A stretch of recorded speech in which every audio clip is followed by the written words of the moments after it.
Сайн байцгаана уу эрхэм мөндөд сонсогчдоо. Байгаль орчны судалгаа шинжилгээний төвөөс эрхлэн гаргаж байгаа цуврал подкастын маань дараагийн дугаарыг инхүү эхэлж байна. Ингээд өнөөдөр манай зочноор Монгол Улсын засгийн газрын хэрэгжүүлэгч агентлаг, Усны газрын усны хяналт шинжилгээний хэлтсийн дарга Болдоотор ах маань усны бохирдлын талаар ярилцахаар хүрэлцэн ирсэн байна. За ингээд танд энэ өнөөдрийн мэндийг хүргье. Ингээд бид бүхний урилгыг авч манай подкастт оролцож байгаад баярлалаа.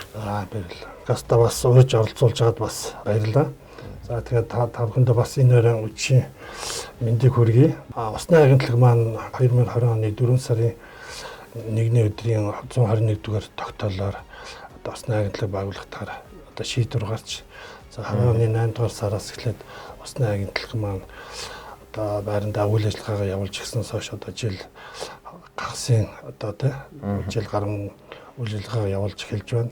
За агентлагийн маань ерөнхий бүтцийн хувьд бол усны нөөцийн хэлтэс, ус ашиглалтын хэлтэс, усны хяналт шинжилгээний хэлтэс, өдөрлөг санхүүгийн хэлтэс гэсэн ийм бүтц бүрэлдэхүүнтэй 38 оны 10 тоотой ингээд үйл ажиллагаагаа явуулж байна. Усны агентлагийн маань харьяанд доор бол усны голомны савгын захиргаат 21 савгын захиргаатууд бол хариалагдаад явж байна. Усны нөөцийн хэлтс маань бол нөөцтэй холбоотой асуудлуудаа хариуцаад нөөцтэй холбоотой ажлуудаа яг явчихна. За ус ашиглалтын хэлтс маань бол ус ашиглуулах дүгнэлт гаргах гэдэг юм холбоотой, дээр нь бол устай ашиглалттай холбоотой бүх ажлуудаа бас ингээд хариуцсан явчихна.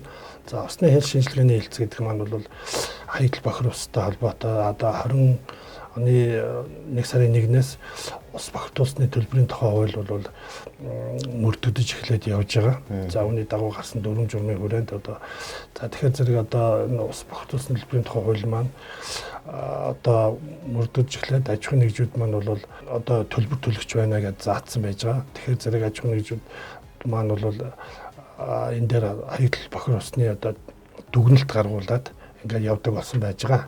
Усны бохирдлыг ер нь бол ингээд чиглэлээр ингээд ярих юм бол яг том зургаар нь авч ярих юм бол за бид бүхэн бол ухааны усан хангамж, за дээр нь үйлдвэр бол уул уурхай эрчимгүйч мал аж ахуй хөдөө аж ахуйн газар тариалан ч гэдэг юм усны нөөцийг бол тогтоодог. Тэгтээ тогтохдоо давхар энэ нөгөө хамгаалтын бүс хил хязгаар хамгаалтын бүс тэргээд давхар хяналтын цооног тавих гэдгээсээ ихсүүлэл энэ бохирдлыг бууруулах арга хэмжээгээ давхар аваа явуулдаг. Нөөцөө тогтоочлоо, за дараа нь ашиглалт явагдана. Ашиглалт хэрэглээ явуулсны дараа бол мэдээж бохирдол гарна. За бохирдлоо эргэж бид нар дахиж хянантай. Жишээлбэл Улаанбаатарын жишээгээр харахад бол Улаанбаатарчууд хоногт ашигласан усаа цэвэршүүлээд байгальд шууд нийлүүлэх 49-43 стандарт байна. За төвлөрсөн системд нийлүүлэх 65-61 гэсэн стандарт. Энэ стандартын хэмжээнд аж ахуйн нэгжүүд маань бол ер нь хаягдл бохир усаа хаях явдал гардаг. Одоо тэгэхээр нөгөө бидний хаягдл ус чинь бол төв зөвлөх байгууламж руугаа нэгдсэн системээр ороод явж байгаа тийм үү? Тийм. Тэн дээр нь тэр усыг яад юм бол? За ер нь бол жишээлбэл аймгийн төв сум суурин газар юм уу, Улаанбаатар ялангуяа хамгийн том жишээ бол бид нэр Улаанбаатар хотод бодоход бол ашиглалт явуулсан бохирдсон усаа бид бүхэн төвлөрсөн систем рүүгээ нийлүүлээд тэр төвлөрсөн шугам маань төв зөвлөх байгууламж руугаа очиод тэнд бол төв зөвлөх байгууламж маань механик болон биологийн бактериологийн ч юм уу бусад бүх цэвэрлэгээнүүдийг тухайн яг нүгийнхаа тестаралаар хийгээд тодорхой төвшөнд хүргээд тэгээд байгаль цаашаа туулгал руугаа нийлүүлдэг ийм зарчмаар бол ерөөхдөө явж байгаа. Гэхдээ энэс өмнө бол тэр аж ахуйн нэгжүүд маань жишээлбэл аль ширны үйлдвэр гэдэг юм уу, уулах үйлдвэр гэдэг юм уу, эдгээр бол тодорхой хэмжээнд бол яг зөвхөн өөрийнхөө үйлдвэрс гарсан усыг тодорхой хэмжээнд өөрчлөлт цэвэрлэх байгууламжаар цэвэршүүлээд тэгээд тэрийг нөгөө түрүүн төвлөрсөн шугамд нийлүүлэх стандарт гэж түрүүн 65-61 гэсэн стандарт байж байгаа. Тэр төвшөнд урд нь хүргээд тэр төвлөрсөн систем рүүгээ хаягтай нийлүүлэх ийм зорилттой. Тэгтэл чинь манай нөгөө сүүлийн бохирдол маань энэ стандартын төвшөндөө хүрэхгүй давж бохирдоод байгаа учраас тэр хэмжээнд стандартын хэмжээндээ цэвэрлэгдэхгүйгээр төв зөвлөх байгууламж маань маш олон газараас ирсэн тэр бохир усны бохирдлыг юу яаж одоо яг стандартын төвшөнд цэвэрлэх одоо тийм одоо хүчин чадал одоо юм нь бол бас тодорхой хэмжээнд хүрэхгүйгээр стандартын төвшөнд хүрэхгүйгээр бас байгальд нийлүүлээд тэр нь цаашаа дамжаад туулгалаа бохирдуулах ч юм уу байгалыг одоо бохирдуулах ийм ажиллагаанууд бас явж байна л да. Одоо энэ усны бохирдлоос та түрүү нөгөө стандарт их бохирдол их байгаа учраас стандартаас цэвэрлэх байгууллын хэмжээ стандартын хэмжээнд хүрэхэд бас хүндрэлтэй байдаг гэж байна тийм. Тэгэхээр ер нь энэ бохирдуулж байгаа хамгийн гол их усрууд нь юу байна? Яагаад одоо юу гэдэг бохирс гарч ийн гэдэг ч юм уу.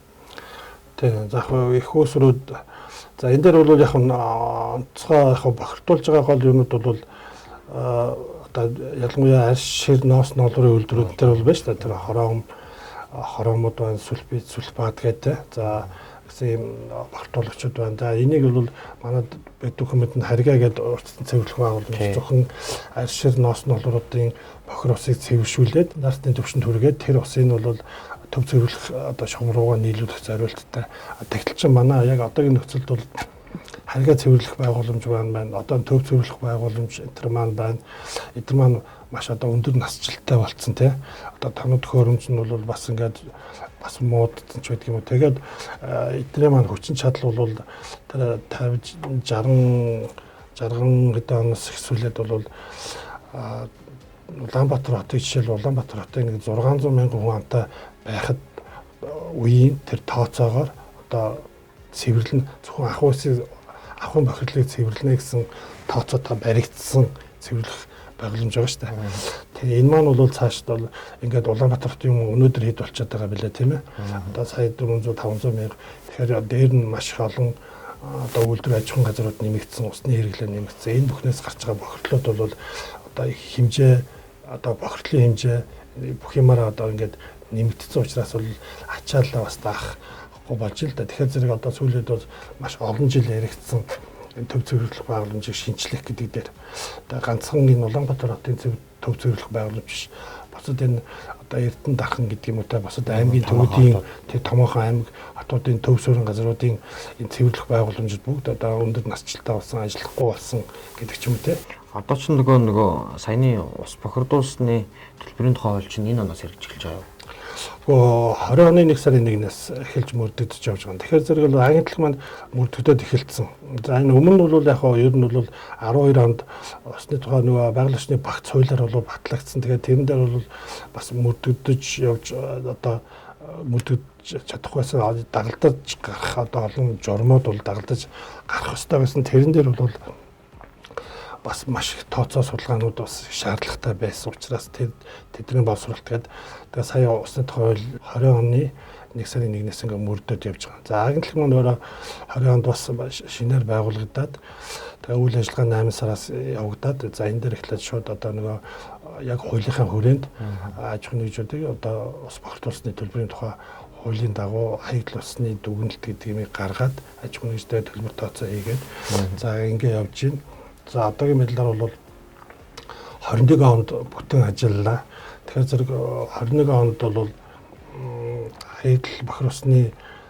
хаягдл усны дүгнэлтийг зөвхөн одоо гэхэд бол бараг 97 98 аж ахуйн нэгж хаягдл бохир усныхад хаягдл усны дүгнэлтийг гаргуулад энэ дээр бол гэхэд нийтдээ 12.3 тэрбум төгрөгийн одоо төлбөрийн ногдуулалт хийж байгаа. За яг 12.3 тэрбум шүү дээ тийм ээ. Тэгэхээр зэрэг бол эндээс яг одоо улсын төсөвт орсон одоо орлого одоо төлсөн төлбөр нь бол татварын газраас авсан мэдээгээр бол 579 сая төгрөг бол улсын төсөвт ингээд оржээ. За энэ мөнгө маань яг хуулинд зааснаар бол улсын төсвөөсөө байгаль орчин уур амьсгалын санд шилжиж очоод тэндээсээ 50% нь эргээд тэр усны бохирдлыг бууруулах тэр цэвэрлэх байгууламжуудаа шинжлэх, завсарлах, үйлчлэгээ үзүүлэх энэ зардалд бол эргээд бол зарцуулагдах ёстой явж байгаа. Тэгэхээр одоо энэ ажлууд бол ингээд цаашдаа бас хийгдээд явах хаа гэж бодож байна. Аж ахуйн нэгжүүдээс гарч байгаа энэ хаягдл усны эсвэл нөгөө аж ахуйн нэгжүүдийн онцлогоос за яг энэ бол тухайн нөгөө үйлдвэрлэлийнхээ онцлогоос бас шалтгаална шүү дээ. Тэгээ үйлдвэрлэлийн хаанчлага шалтгаална. Одоо аль ширний үйлдвэрүүд тэрхэд бол ноос ноолоор угаах үйлдвэрүүд гэдэг юм бол химийн бодис гэдэг юм уу, тэр хором сульфат, сульфидэрч байдаг юм уу, гол нь бол одоо илүү бохирдолтой байх жишээ гэдэг юм уу те. Одоо уул уурхах бас арай одоо өөр чиглэлээр гэдэг юм уу те. За ахын бохирдол бол бас арай одоо үйлдвэрлэлийн технологи бол арай бага, бохирдлын хэмжээ бол бага байдаг юм уу те. Энүүгээр яг. За тэгээд яг үйлдвэрлэлтэй энэтэй холбоотойгоор бохирдолтой холбоотойгоор бид нар бол бас хаягдл усны дүгнэлтийг гаргахад энэ аж ахуйн нэгжүүдийн төлбөр тооцоход энэ бохир усны лабораторийн шинжилгээний дүнг голлож үздэг.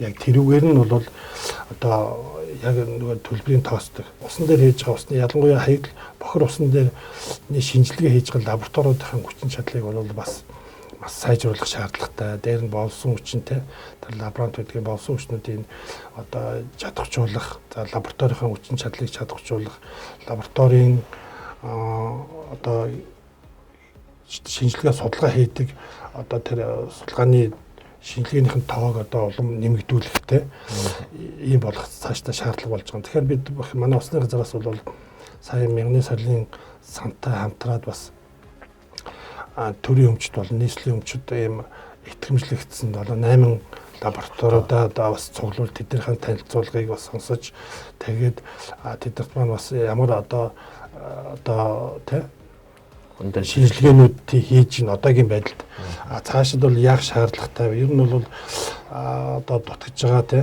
юу шаардлагатай байна цаашид гэдэг дээр бол бид бүхэн бас уулзаж ярьж энэ дээр бол бас ажиллаж байна. Тэгэхээр одоо энэ Улаанбаатар хотын ундны асуудал бол бие хүн амын хамгийн чухал асуудал тий. Тэгэхээр бид бүхний ер нь ундны усны чанар хэр байдгийг. За ер нь бол яг бид бүхэн бол ер нь монголчууд ялангуяа ундны усан дээр бол яг бас чанартай ус ууж байгаа. Тий чанарт яг тэгж юм ихээр зэрэг гадаадынхаа хүртэл хэлдэг та нар бол маш гоё одоо цэвэрхэн ус уудаг юм байна. Дандаа газрын доорх ус ууж байгаа. Тий гүний тий газрын доорх ус урдаа хэрэгжилж байгаа. Тэгэхээр тэр газрын доорх ус маань бол маш одоо цэвэр стандартын шаардлага хангасан зөөлөн цэвэр цэнгийг уснууд байдаг. Ялангуяа яг хөдөө орон нутагт энэ төр бол бас говь тал руугаа говийн бүсрээгээ бол жоохон минерал ихтэй юм уу эрдэс давс ихтэй ийм хатуулга ихтэй ийм ордууд бол бас байна. Энэ болгон бол ингээд сум аймаг сумаараа ингээд гарцсан сулгаагаар гарцсан байж байгаа.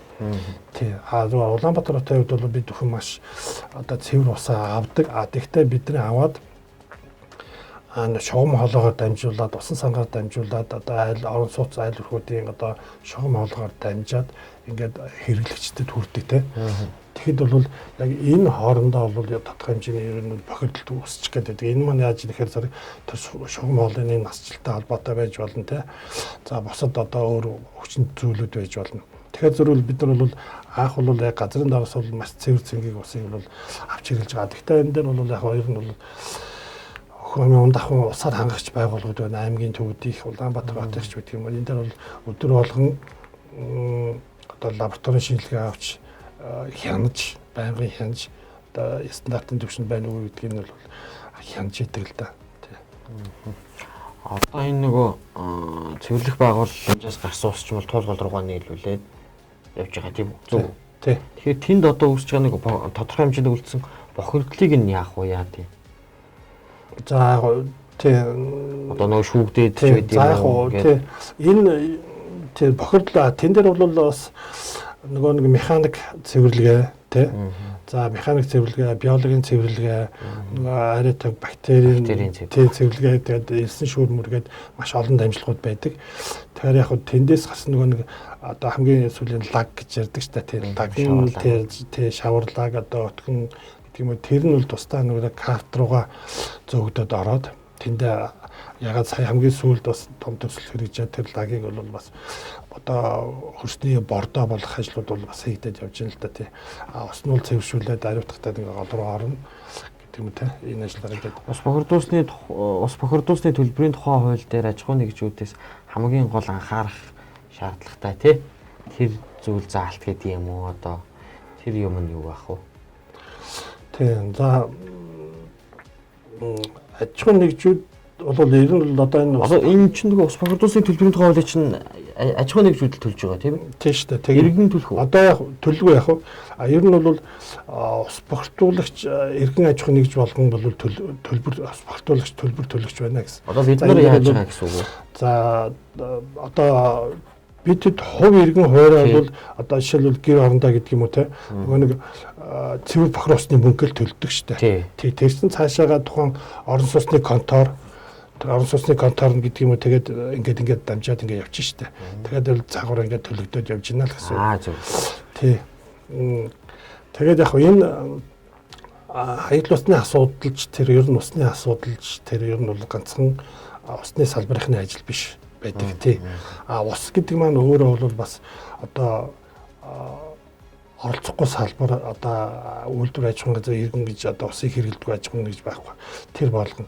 Тэгэхээр зэрэг энэ дээр бол бас усны асуудал маань өөрөө ганцхан одоо усны агентлаг байгууллагын яам усны агентлагаас гадна тэр савгазрын захирал гэдэг мэргэжлийн байгууллагаас гадна одоо бусад олон яамдуудад бол бас яг чиглэлээрээ бас хариуцсан юм асуудлууд байдаг шүү дээ. Жишээл хот суурин газрын усан хангамжийн асуудал тэр шугам сүлжээ цэвэр бохир усны шугам сүлжээ энэ саяны цэвэрлэх байгууламжийн асуудал бол барилгат байгуулалтын яамд. За хөдөөж хоомд болохоор зэрэг услагаатай газар тариалан те малын услага гэдэг юм уу те одоо энэ асуудлууд бол хөдөөж хоомын чиглэлийн устай холбоотой асуудал хөдөөж хоомын яамд байдаг юм уу. За уул уурхайтай холбоотой усны одоо уулхай тэглэж байгаа усны асуудал бол уул уурхай яамд. Эрчим хүчний яам гэхэд одоо энэ цахилгаан станцуудын одоо ашиглаж байгаа усны асуудал эрчим хүчний яамда. За усны чанарын асуудал одоо аршаан амралт цовлын аршааны ч гэдэг юм уу энэ асуудлууд нь болохоор эрүүл мэндийн яамда ч гэдэг юм уу те. Ингээд бол салбар яам болгондоо бол ингээд усны асуудлаа бас тодорхой хэмжээнд хариуцаад ингээд аваа явцдаг.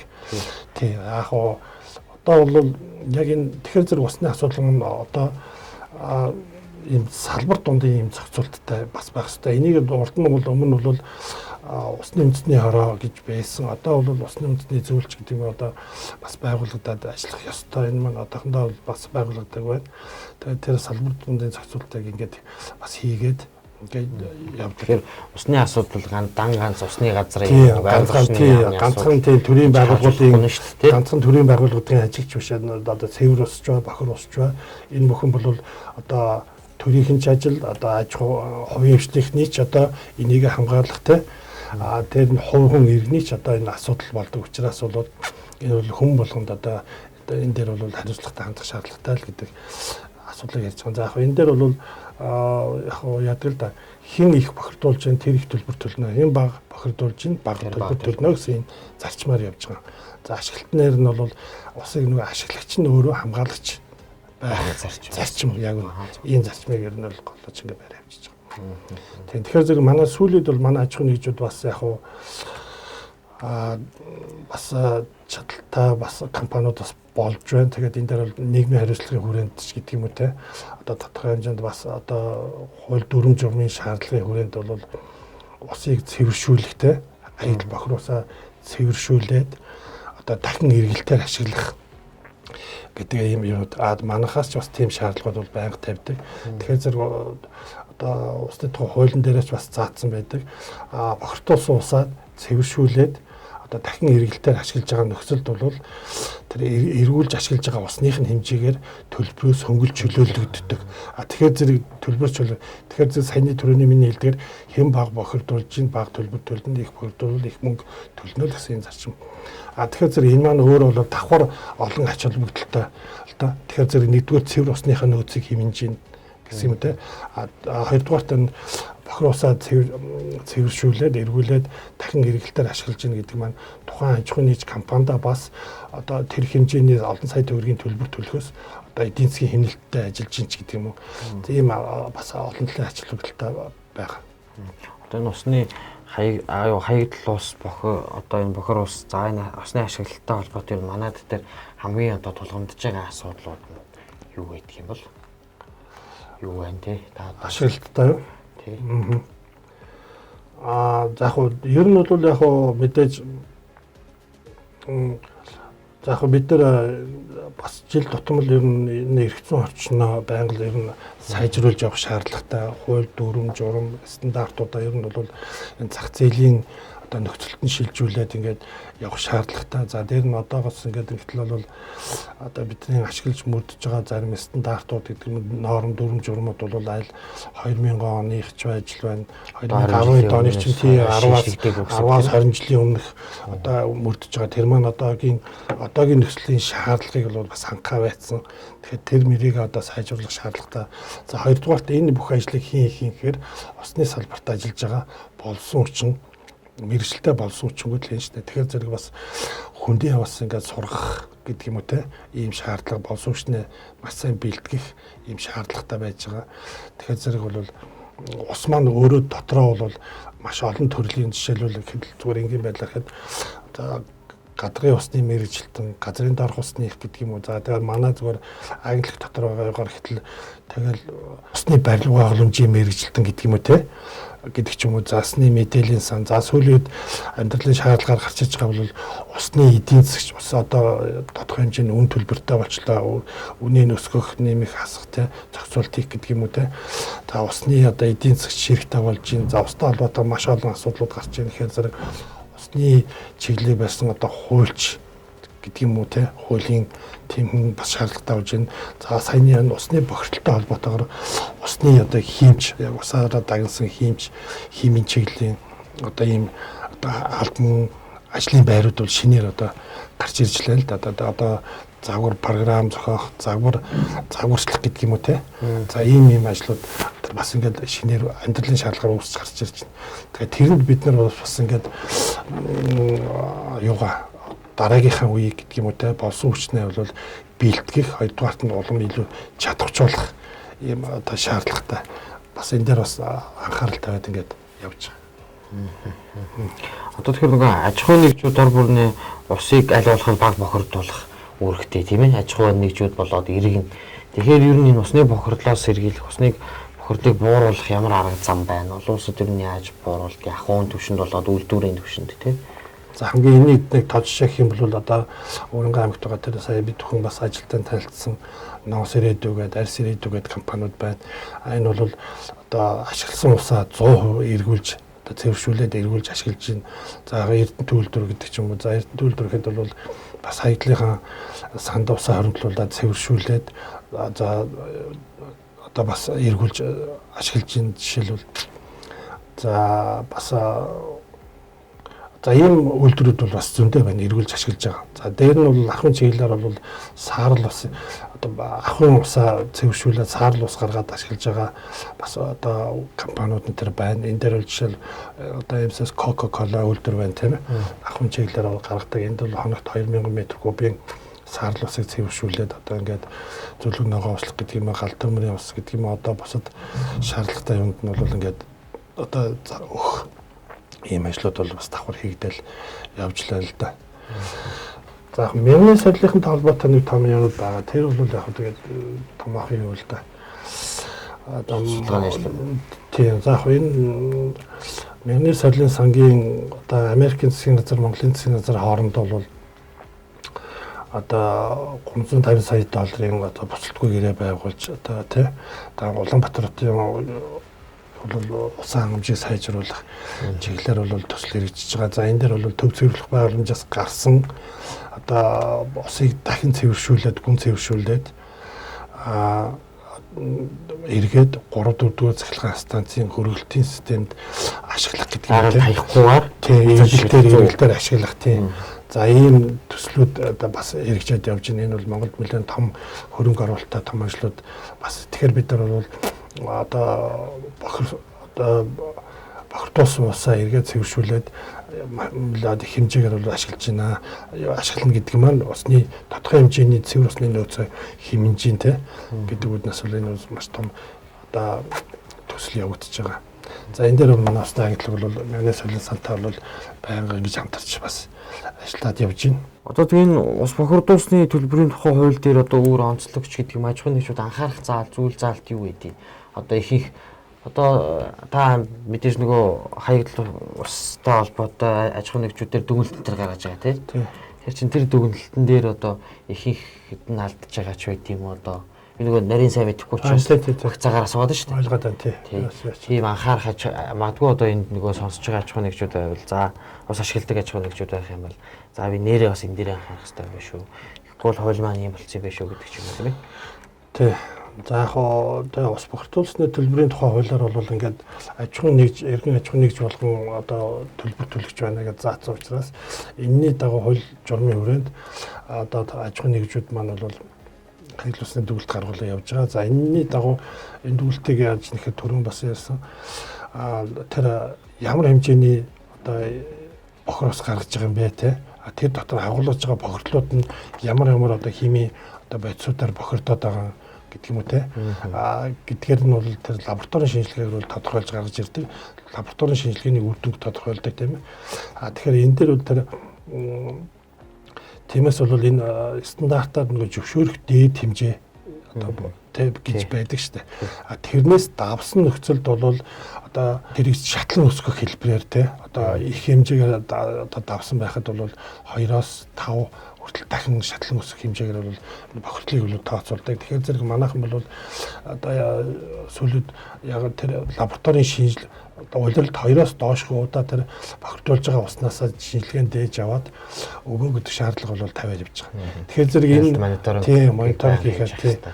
Тэгэхээр энэ дээр бол тэр аж ахуйн нэгжүүд маань бол одоо тэр дээжийг маш зөв газраас нь одоо тодорхой хэмжээний одоо тэр мэргэжлийн байгууллагын өгсөн чиглэл зөвлөмжийн дагуу яг зөв цэгээс нь те зөв одоо тэр арга аргачлалын дагуу дээжээ зөв аваад тэр одоо шинжилгээндээ өгч хамруулвал одоо таны тэр усан дээр гарах төлбөрийн хэмжээ чинь бас энэс шалтгаалаад бас ингээд зөв гарнаа гэсэн юм ойлголттой бас байх хэрэгтэй.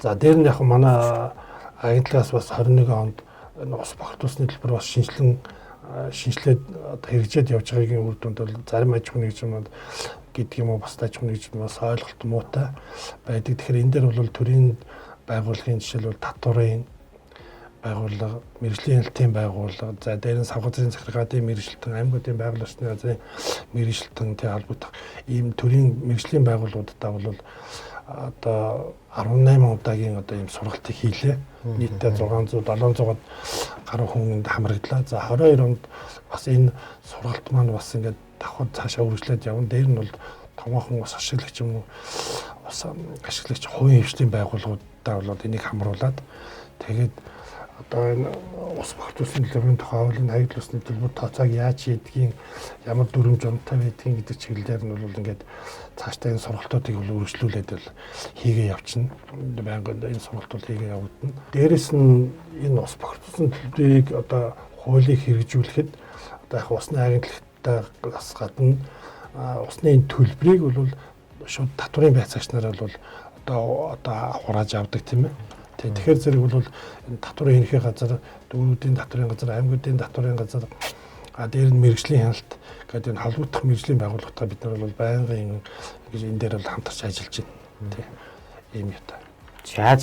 За ингээд одоо хоёулангийн чинь цаг маань бас нэлээд одоо төгчлөө. Тэгэхээр танд одоо магадгүй миний асуугаагүй за энийг хэлж юмсан гэсэн юм байвал чөлөөтэй тий. Усны бид бүхэн бас яадаг. Ер нь бол устай холбоотой бүх юу гэхээс усны ажил бүтвэл улсын ажил бүтнэ гэдэг. Тий, усны салбарын дунд нэг ийм манай дарга хэлсэн үг байдаг. Энэ ажил үг маань бас брэнд болж байгаа. Тэгэхээр зэрэг бид бүхэн усныхаа одоо ажлыг бол одоо бүтээх устай холбоотой ажлуудаа бас цаашид бол хүн болгон одоо энэ тал дээр анхаарч хууль дүрмээ судлах ингэж ажиллах хэрэгтэй. За ингээд та бүхэндээ бас өдөр болгон цэвэр усаар ундаалж өөрсдөө мөс шиг тунгалаг гялцаж өрөөлд аршаа монгол шүтгэж өдөр өнгөлөг явахыг хүсэн яриа. За баярлалаа. За ингээд манай өнөөдрийн дугаар инхүү өндөрлж байна.